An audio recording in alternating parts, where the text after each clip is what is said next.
Have you ever looked at your yarn stash, a project bag, or even your favorite crochet hook and felt absolutely nothing? Like the idea of starting a new project or even picking up an old one just feels exhausting. If so, you're not alone. That frustrating feeling of losing your CROJO, your motivation and love of crochet happens even to the best of us. I've gathered up some of my favorite, gentle, practical, and even some surprising ways that are going to help rekindle your love for crochet. So whether your CROJO has been missing for the past few days, weeks, or maybe even months, I hope that you're going to find a little inspiration, a little encouragement to find your way back to your crochet hook. We live in a world that tells us that we always have to be producing, always creating, and always pushing through. And if we're not, we must be lazy or just unmotivated. This is definitely something that I wrestle with, that if I'm not making the most use of my time, then I'm just wasting it. But the truth is, sometimes the most powerful thing that you can do for your creativity, your mental health, and even your CROJO is to take a rest. Taking a break doesn't mean you're giving up on crochet forever. It doesn't mean that you're no longer creative or that you're giving up crochet for good. It just means that you're human and you need a break. Even some of the most creative minds in history built in time to step away and recharge. Steve Jobs, the founder of Apple, was famous for taking long walks so that he could work out problems and even spark new ideas. He understood that creativity needs space, not just productivity. So if crochet isn't calling to you right now, that's okay. Take a rest and give your hands a break. If you're enjoying today's video, make sure to sign up for my weekly-ish newsletter. It's the first place that I share updates, behind-the-scenes projects, sneak peeks to new designs, and anything extra that doesn't make it into the video. It's cozy, low pressure, totally free, and I would love for you to be a part of it. You'll find a link in the description box below if you would like to join in. Just because you're not in the mood to crochet with your own two hands doesn't mean that you have to cut yourself off from the entire world of crochet. In fact, when my creative energy is low, one of my favorite things to do is to watch other people make things. It's kind of weird, but it works. Sometimes that means cozying up on my couch or maybe even in my bed and watching some of my favorite creative YouTube channels and just watching their process, not feeling pressured to follow along and not feeling guilty about not picking up my crochet hook. In these seasons, I typically find myself drawn to creatives that are outside of the crochet world. I love to watch knitters, painters, illustrators, DIYers, homesteaders. These are some of my favorite people to watch, and their creative energy helps to spark something in me, even if it's not directly crochet related. Social media definitely has its flaws, don't we all know? But when it comes to reconnecting with your creative self, it can be a powerful tool. For me, YouTube and TikTok are especially inspiring because there are so many original, quirky, fun people who are making the most incredible things with crochet, and it's just hard not to feel that flicker inside. So my advice is to go find creators that light you up. Crochet related or not, surrounding yourself with creative inspiration is one of the first steps to getting your CROJO back. When I'm in a creative slump, the idea of starting a big crochet project just feels like way too much. And I found that one of the best things that I can do is just to start something small, something easy, something I can finish without a lot of pressure. There's something so energizing about actually finishing a project. It gives you that little spark of motivation and it reminds you what it feels like to enjoy the process again. And that's one of the reasons why I love amigurumi. There's just so much instant gratification. A little crochet toy takes a week, at max 2 weeks to complete from start to finish. And there's just something about holding that finished toy in my hands that lights up my brain in the best way possible. Just that one completed project is enough to get those creative juices flowing again. But if you're not into crocheting toys, no biggie. There are so many other quick and satisfying projects that you can make. Scrunchies, dishcloths or washcloths, coasters or mug rugs, a single granny square, bookmarks, face scrubbies. You don't have to commit to anything big or elaborate. And sometimes that's all it takes to get your CROJO back. When your CROJO is missing, one of the best things that you can do is to revisit an old pattern that you know and love. I I think a lot of us feel pressure to always be making something new, something innovative, but really what we're craving is something familiar, something that brings a sense of calm instead of challenge. One of my go-to patterns when I'm feeling like this is a granny rectangle blanket. I've made this project several times now and I could practically do it in my sleep. It's comforting and predictable, and it's exactly what I need when I am not interested in anything else. There's no counting, there's no shaping, there's no tricky stitch patterns. It's just one round after another, and it's exactly what I need when I feel stuck. I have a real soft spot in my heart for mindless crochet projects because they ask nothing of you. You can crochet while watching a movie, listening to a podcast, or just sitting in silence with your own thoughts. So if you're feeling stuck, don't feel pressure to do something groundbreaking. Go back to those projects that brought you joy before, because that comfort may be exactly what you need. I know for me, my environment plays a huge role in how I feel creatively. If the space around me feels chaotic, I'm buried under laundry or unfinished chores, I feel completely unmotivated to make anything. But when I take just a few moments to make my space feel warm and cozy, I feel something shift inside me. And here's the honest truth, you don't need a picture-perfect craft room. My own crafting space is my basement laundry room, and it is far from perfect. But with a little intention and some cozy touches, I have turned this into a space that I love to spend time in. And honestly, that matters way more than how it looks. But even if you don't have your own separate crafting space, there are so many things that you can do to set the crafting mood. You can light a candle or a diffuser with one of your favorite scents, or turn on one of your favorite comfort TV shows on in the background, pour a cup of tea or some hot cocoa and a little snack, and just settle in. I've discovered that by turning my crochet time into a little ritual, it stopped feeling like something that I should do, and it starts to feel like something I get to do. Now, sometimes all it takes to get your CROJO back is to try something new. It doesn't have to be a big project or a complicated pattern. Sometimes it's as simple as trying some new yarn or a new crochet hook. And if you're anything like me, it is so easy to fall into that pattern of using the same yarn, the same weight, the same fiber content, the same crochet hook brand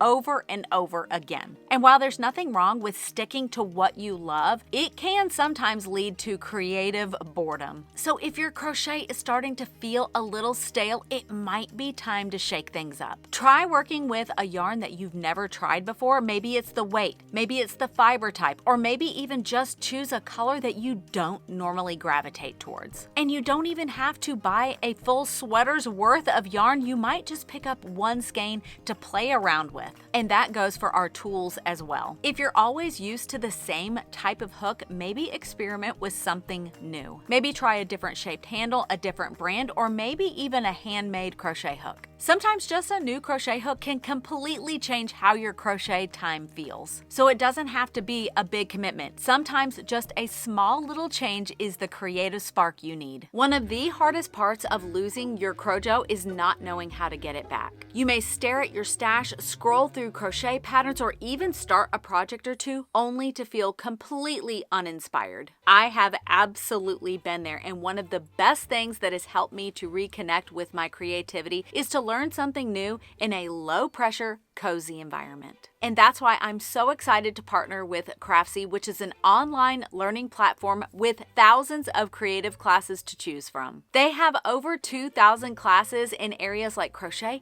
knitting, sewing, and quilting, just to name a few. It's like a creative playground for people who just want to make something with their own hands. If you're feeling stuck, sometimes you need a new technique, a fresh approach, or someone to walk you through a project step by step. Whether you want to revisit the basics with a class like Crochet Basics and Beyond by Kim Worker, I highly recommend this class. Or try something completely outside of your comfort zone like Tunisian crochet with Jennifer Hansen, Craftsy can help you rekindle that joy that crochet used to bring you. And right now they have an incredible offer just for you. The first 1,000 of my subscribers to click the link in the description box will get a full year of premium Craftsy membership for $1.49. So if your CROJO's been on vacation, this might be the gentle nudge you need to get back into it. Thank you so much to Craftsy for sponsoring today's video. One of the most meaningful ways that I've found to rediscover my love for crochet is to shift my focus. In the past, when I have felt unmotivated, finding a person to crochet for has brought back that purpose. And it doesn't even need to be a grand gesture. It can be a simple crochet project that you make for a friend, a neighbor, a teacher, or even a stranger. I've read so many comments here on my YouTube channel from people who rediscovered their love for crochet when they started to integrate this into their life. This could look like finding someone in your own life who maybe needs a little extra kindness. Maybe it's a new mom who's totally sleep deprived, or a coworker who's going through a really tough time. When you attach your project to a person or a purpose, every stitch feels more intentional. But maybe you're looking for something a little more playful. And do you remember the kindness rock project that was going around a few years ago? People were painting little stones with messages or cute little faces and flowers and leaving them around their towns for people to find. We could do the same thing with crochet. You could make a small little amigurumi toy and attach a tag that says, "If you find me, I'm yours." You could leave it in a public place like a library shelf or a public bench or even a coffee shop table. That small gesture could brighten someone's day and in turn spark something inside of you too. Another option is to crochet for charity. There are many organizations that are looking for handmade crocheted items like Warm Up America, Knitted Knockers, Project Linus, and Knots of Love. But please make sure to check with the organization to see what their specific needs are. You also may want to check out your local animal shelter to see if they need crocheted blankets or little mats for all the little dogs and cats. But also, nursing homes may be looking for crocheted blankets, hats, or scarves for their residents as well. Sometimes making something from your heart for someone else is the very thing that will help you to fall in love with crochet all over again. This next idea is one of my absolute favorites when I am feeling stuck. It's simple, it's low pressure, but it is surprisingly powerful. When I'm feeling creatively blocked or completely unmotivated, I love to reach for a notebook and a few colorful pens and pencils, and I don't overthink it. I just sit down with a blank page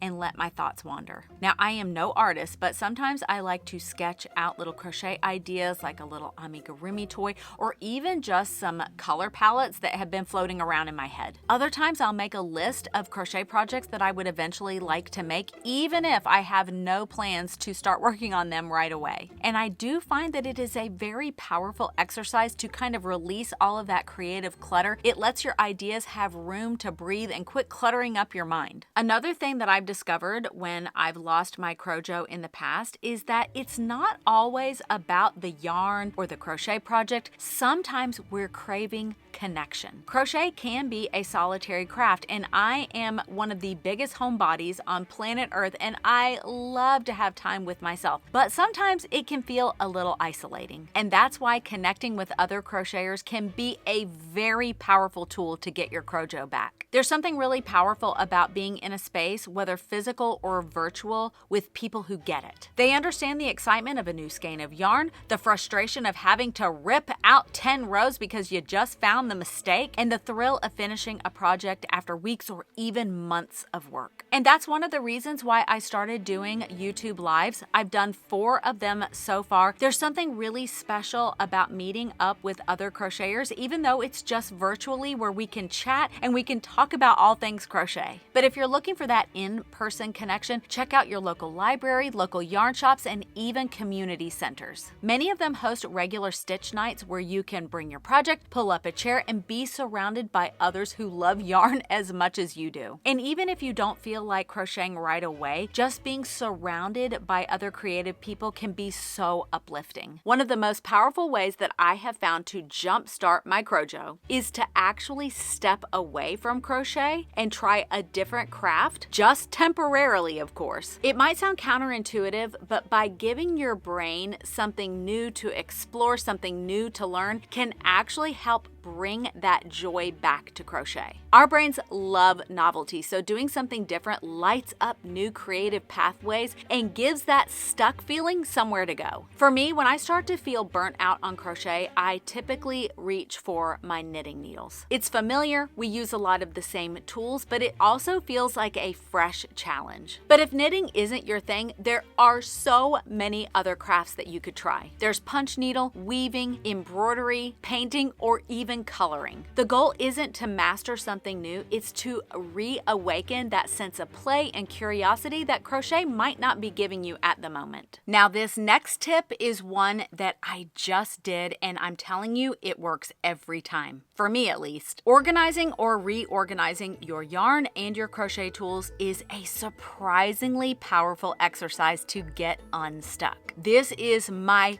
go-to activity when I feel completely unmotivated to crochet. When my crochet supplies are messy or chaotic, I find myself wanting to avoid it altogether. I don't want to sit down and work on a crochet project if I have to go hunt for the tools that I need. And then I feel guilty for not wanting to crochet, and that just adds to that mental clutter. But as soon as I start to sort my yarn, line up my hooks, get everything organized, I feel that creative energy coming back. I literally just did this last week, and I am happy to report that I've been keeping everything very well organized. So if you need any motivation for that, I will leave a link to that video in the description box, because I do feel like that this is a very powerful exercise. Now, this is my best tip for getting unstuck and getting your CROJO back, but it's also the hardest one. Finishing a work in progress that has been hanging over your head can unlock your creativity in the most powerful way. I'm talking about